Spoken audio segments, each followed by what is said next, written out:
So if you have a check engine light on and your code reader says that it's a cylinder misfire and it gives you the number of the cylinder, here's what to do. If you need a code reader, there's a link in the description.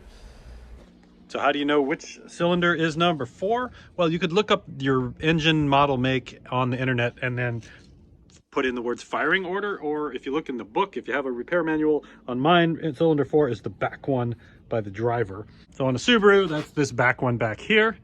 So if we take it out, this is what we see. And she's out.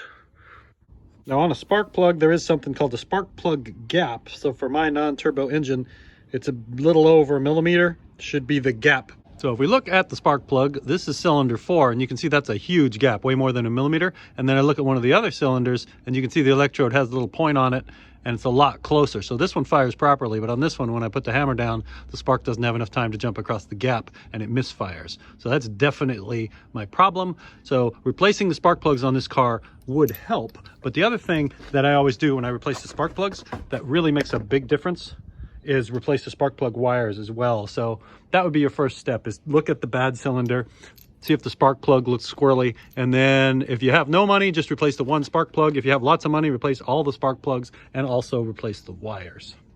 The problem could also be the ignition coil, but I would replace the plugs and wires first before I tried that, because most likely it is plugs or wires or both.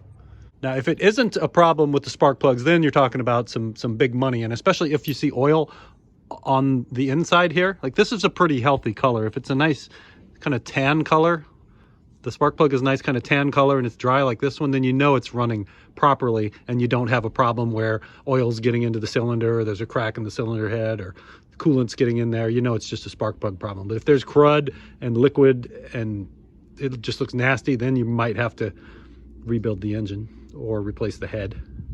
And the other possibility could be that your fuel injector for that cylinder has gone bad.